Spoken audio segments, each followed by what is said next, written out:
বেঁচে যে আছি এটাই আশ্চর্য ব্যাপার। সকালে দাঁত মাজার জন্য টুথপেস্ট নিলাম, এর মধ্যে নাকি ক্যান্সারের উপাদান। নাস্তায় একটু পরোটা খেলাম, সেটাও আবার ভেজাল তেলে ভাজা। সুন্দর দেখে একটা কলা খেলাম, তাও আবার কার্বাইড দিয়ে পাকানো। চাঙ্গা হওয়ার জন্য 1 মগ কফি নিলাম, সেটাই নাকি কফির গুঁড়ো কম, তেঁতুল বীজের গুঁড়ো বেশি। কাঁচা বাজারে গেলাম টাটকা শাকসবজি কেনার জন্য, কিনবো কি? সবই তো হাইব্রিড সার দিয়ে ফলানো। মশলা আর হলুদ গুঁড়ো নিলাম, ওতে আবার লেড আর ক্রোমাইড কেমিক্যাল মেশানো। সয়াবিন তেল দিয়ে রান্না করব, সেই তেলের অর্ধেকই নাকি পাম্প অয়েল মেশানো। মাছ মুরগি খাবো, কিন্তু সেগুলোকে ভেজাল পোল্ট্রি ফিড খাইয়ে বড় করা হয়। গরমের দিনে একটু তরমুজ খেতে মন চাইলো, সেটা নাকি পটাশিয়াম পার ম্যাঙ্গানেট দিয়ে লাল করা। বাচ্চাকে আমলিচু খাওয়াবেন, ওগুলোও তো আবার ফরমালিন দেয়া। একটু মিষ্টি খেতে মন চাইলো, জিলাপি নিলাম, সেটা নাকি পোড়া মবিল দিয়ে মচমচে করা। ইফতারে গলা ভেজাতে শরবত খাবো, তাতে মেশানো হচ্ছে ক্ষতিকর রং আর কেমিক্যাল। খেজুর কিনলাম চড়া দাম দিয়ে, ধরিয়ে দিল 3 নম্বরই খেজুর। ইফতারে মজা করে মুড়ি মাখানো খাবো, সেই মুড়ি ইউরিয়া দিয়ে ফোলানো। সরিষার তেল দিয়ে মাখিয়ে খাবো ভেবেছিলাম, সেই তেলেও তো ভেজাল।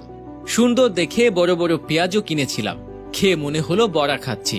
আলুর চপে আলুর নাম গন্ধ নেই, বেগুনিতে বেগুন খুঁজে পেলাম না। সবজির চপ মুখে দিয়ে মনে হলো খড়কুটো চিবাচ্ছি। প্রোটিনের জন্য গরম দুধ খাওয়া দরকার, কিন্তু গাভীর পিটুইটার গ্রন্থিতে ইনজেকশন দিয়ে নাকি অতিরিক্ত দুধ দোয়ানো হয়, তারপর আবার মেশানো হয় 1 বালতি পানি। এত ভেজাল খাবার পর 2-1টা ওষুধ না খেলে তো শরীর টিকবে না। কিন্তু ওষুধ যে খাবো, বেশিরভাগই ওষুধ খেলেই হয় সাইড ইফেক্ট, বাকিগুলো আবার শরীরে কাজই করে না। ওষুধ খাচ্ছি নাকি স্বাদবিহীন কাশির ট্যাবলেট খাচ্ছি, সেটাও একটা সন্দেহ। ভেজাল দিয়ে পেট ভরিয়ে বসে বসে ভাবছি এ পর্যন্ত বেঁচে আছি কিভাবে। চিনি আর লবণ দেখতে কিন্তু ঝরঝরে সুন্দর, অথচ সুন্দর দেখাতে গিয়ে এই দুটো খাদ্য আর খাদ্য নেই, হয়ে গেছে ক্ষতিকর রাসায়নিক পদার্থ। 3 বেলা করে খাচ্ছি কেবল বিষ। হাতে জীবাণু দূর করার জন্য হ্যান্ড স্যানিটাইজার মাখবো, সেটাও নাকি নকল। পানি দিয়ে হাত ধোবো, সেই পানির সাথে আসে দানা দানা ময়লা। সবজি কিনতে গিয়ে ভালো দেখে বেছে বেছে নিলাম, বাসায় এসে দেখি সব পচা।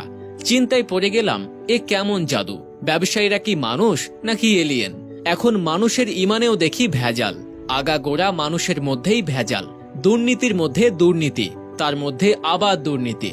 ভেজাল আর দুর্নীতি মিলেমিশে জগা খিচুড়ি হয়ে গেছে, তার মধ্যে পড়ে গেছি আমরা। নিজের মনেই প্রশ্ন করলাম, আমরা কি আদৌ বেঁচে আছি নাকি ভূত হয়ে ঘুরে বেড়াচ্ছি? বেশি ভাবতে হলো না, কারণ উত্তরটা পেলাম সাথে সাথেই। যে পরিমাণ ফরমালিন খাই, তাতে শুধু